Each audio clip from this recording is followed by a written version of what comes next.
it wasn't like a great plan. We've never been avoiding a follow-up to the Def Leppard album. It's just that we've been touring non-stop until the pandemic, and we were due out that year. But we'd made a decision at the end of the last tour, which finished in Nashville, November 2019. We made a game plan to get together in my studio in Dublin early 2020, which realistically that became March of 2020, just to see what we had so we could make a start on writing some new music, knowing full well that we were going out on the stadium tour in June. Those rehearsals would start in May, and they were coming to my place on the 22nd of March. So it was essentially, by the time everybody got over jet lag and we got going, it was going to be the month of April. We were never going to get an album finished. We were just going to get something started that we could carry on after the tour finished. And then the day that they were all due to fly in, lockdown, boom. Nobody's allowed to travel, there's no flights, everybody's in isolation. So I got on the phone with Phil and said, okay, seeing as now we don't have an opportunity to look each other in the eye and say, okay, who's got what, new song-wise. I said to Phil, I said, what do you think we should do? And he said, well, let's see what we can do remotely. We've dabbled with remote recording in the past. On previous albums, we may have all been recording at my place and then everybody's had to go home and we're missing a solo here or we're missing a backing vocal there. And they've all said, it's not a problem, I'll do it at home and just email it over. So we've dabbled. We've done this for decades where we've finished bits off from other places. So we were inexperienced at doing an entire album remotely, but we'd done remote recording, and it's the same principle as when we're all in the same building, because we don't necessarily record everything all at once. We'll put down the basic track, and then there's a plethora of guitar overdubs and backing vocals and lead vocals. And so it was not really vastly different to how we would normally do it, except we were in 3 different countries, And so in this initial 40-minute phone call with Phil, we just got this vibe that it's like, okay, we're starting from scratch, we're going remote. It's relatively exciting to be able to stay at home for a few weeks longer because we're always out on the road, so we're never really at home for a long time. And we said, okay, let's pour everything we have onto this metaphorical table and see what we have, And I said to Phil, how many songs you got? And he said, well, I've written one with a friend of mine called Sam Hollander, which was the song Fire It Up. He'd written 2 others, which was Liquid Dust and You Rock Me. I begged him to put this guitar on the table. He wrote that song in 2003, and I've always wanted to sing it. It just been sitting around gathering cobwebs, So he basically had 4 at the time. I had 3, 2 of which I'd written on the piano, and 1 that of his had written on the ukulele. So we were really open-minded as to what direction this is going to go in. And we instantly realized that for this amount of time we're going to be in lockdown, which at the time we had no idea how long that was going to be, we had 7 songs to be getting on with remotely to see how they work, because we sent each other the demos and we liked the songs, so there was nothing to change except just record them. And then the lockdown kept getting moved and it kept getting extended. And now we're into April and we're into May. And as soon as we get into May, we know the tour is postponed. So now we're totally open-ended to record.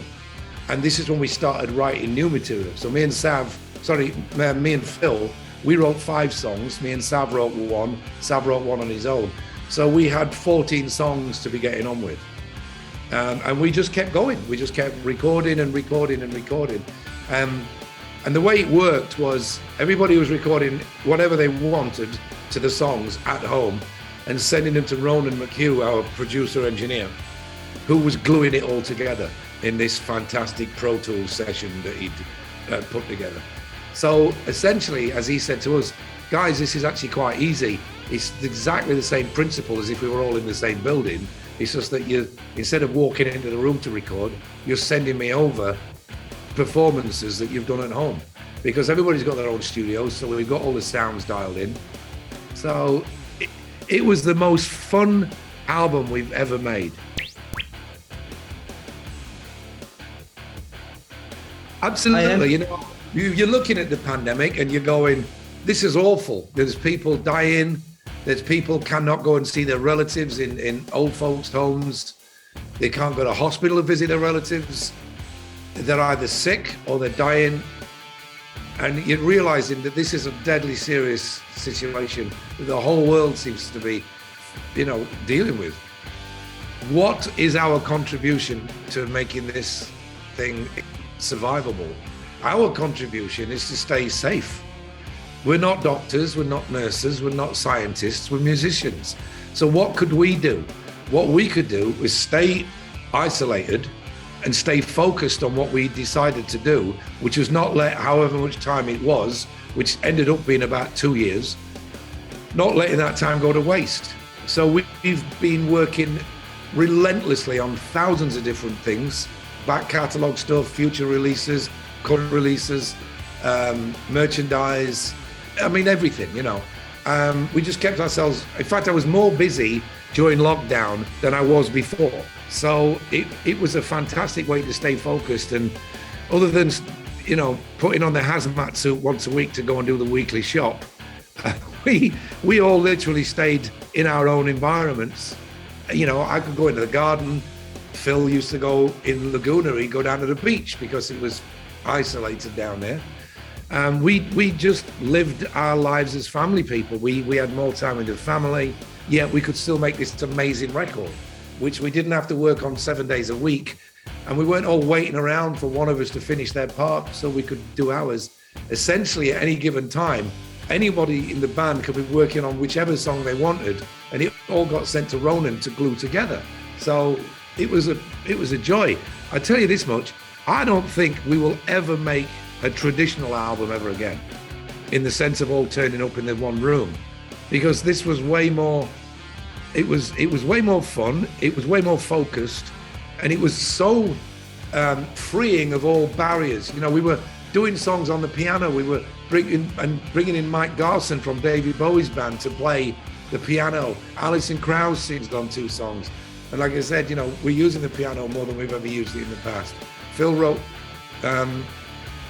Liquid Dust on sorry, You Rock Me on a ukulele, you know, to start it off with at least. So there was so much enthusiasm and giddiness within the band. Like, this is great. How much fun is this? You know, Phil would say to me, I was down on the beach at 6 o'clock this morning, went for a swim, came home, opened my email from me to the demo or what I'd sent him to work on. And while I'm asleep, he's working on it because we had an 8-hour time difference, which worked in our favor. It was an amazing experience. It really was. I don't think we know what that secret is. I think we're forever looking for the Holy Grail. You know, the X Factor is essentially an invisible force that sometimes works and sometimes doesn't. I mean, for example, take whichever song you think is the most iconic, important, or popular Def Leppard song there is, and then imagine every other song we've ever done. We've put exactly the same amount of effort, work ethic, and kind of heart and soul into every song we've ever done. But some of them catch and some of them don't. If you knew what it was, then you're into the ultimate formula. And we don't really want to work in formulas, which is why this record was so much fun to do, if you like, because we indulged ourselves in a way that we've never done before, yet it's not actually self-indulgent. All it was is if Phil said, I've got a song I've written on a ukulele, none of us went, well, you can't do that. And if I said, well, I've written a couple of songs on the piano, nobody went, well, you can't do that. They said, okay, let's hear the songs. And as soon as everybody heard these songs, they went, that's a Def Leppard song. There's no problem with that. It's changing how you work things. I mean, even Iron Maiden used the piano on their last album. It's not like an evil instrument, and neither is melody, and neither is bringing in Alison Krauss, who is the most gorgeous bluegrass country singer that you'll ever hear. But a big Def Leppard fan, which is, you know, which was a lovely thing to get her involved. And again, it was organic. We didn't go hunting her down. I was talking to Robert Plant about soccer And he just said, "What are you up to?" And I said, "Well, don't tell anybody, but we're making a new record." And I think he was just finishing with Alison on the second album. And he said, "Well, I'm going to have to tell Alison because you're her favorite band, And then our manager accidentally or coincidentally bumped into her manager, and they were speaking about it. And then word got back to Alison, and we were like, "If she wants to sing on the album, she's welcome." And she was like, "Yeah, I'd love to." So we had those two songs. We didn't know which one she'd like the best, so we sent them both. And she texted me back within about an hour saying, "I can't pick. I love them both." So I just texted her back, "Well, you can do them both then if you want." And she did. So, keeping it fresh is bringing in Mike Garson on the piano, bringing in Alison Krauss, writing remotely, and taking our time to make sure that it was all good.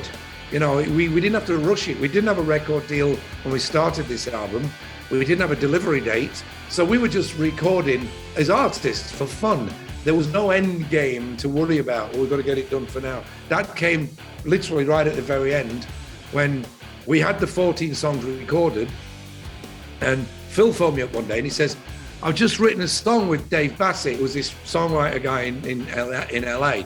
And he says, I think you should hear it." So he sent me an MP3. 5 minutes later, I'm listening to it. And I'm texting him back going, "You've got to be kidding me. We've got to do this." So all of a sudden, we have this 15th song. And this is how exciting it was. And as soon as we had that song done, and we'd by then got a record deal in place, we literally had to finish it pretty quick because of vinyl, there's like an 8-month delay on getting vinyl pressed. And if we wanted this album out, we needed to get the album delivered as soon as we could. So we got this song finished to the standard that we wanted it finished to. And that was Kick, which is the first song that we've released off the album. So it shows you how important a last song can be, because this happened to us on the Hysteria album. The last song written for Hysteria was Pour Some Sugar on Me, which is arguably the most important song on that album, if not our entire career so far. So, keeping it fresh it was just natural. It was an obvious thing with this record because it was so different. It couldn't help but be fresh. We'd never worked like this before. Yes, I could. I can't give you a specific date or dates, but we are bringing this tour, God willing, to Europe in 2023.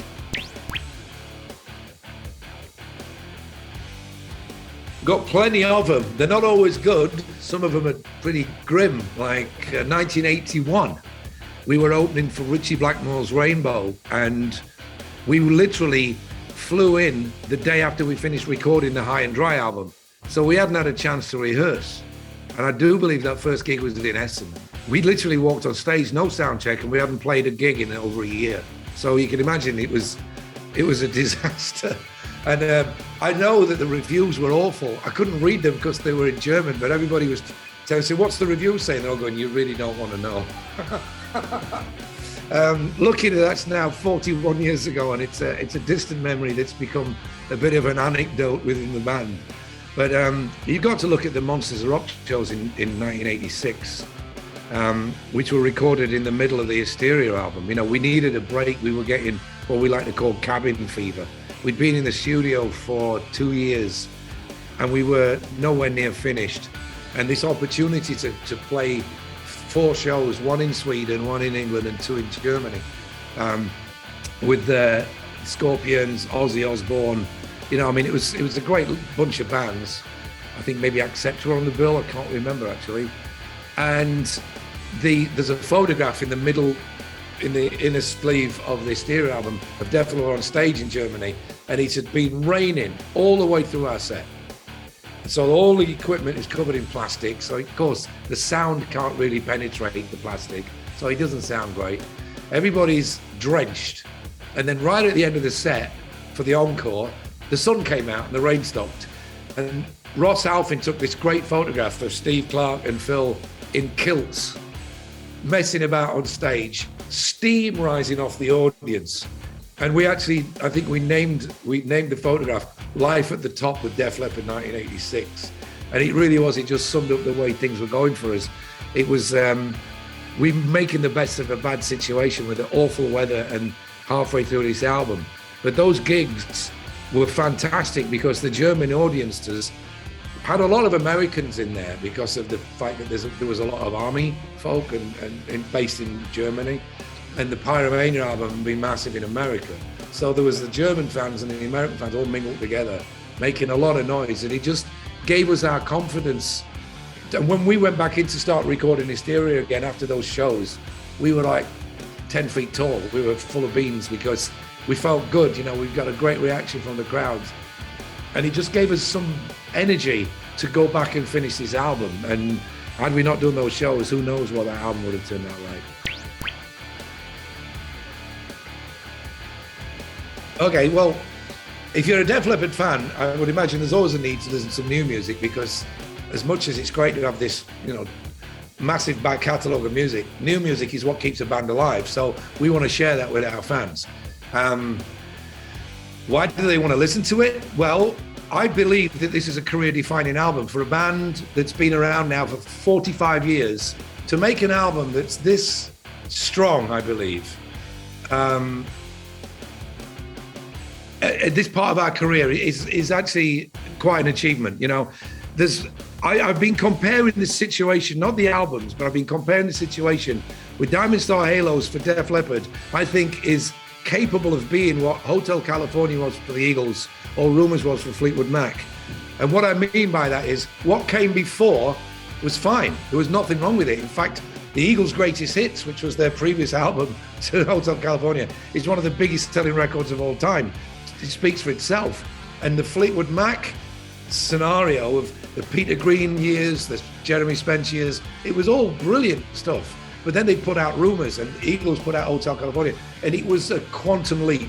I believe that this album is a quantum leap. It's not a rehash of Pyromania or Hysteria or any of our albums. It's got all the flavors that Def Leppard have had in the past, but it's got some new explorations that we've never done that I think our audience are ready for this journey, because it's 35 years since Hysteria was released. It's 39 since Pyromania came out.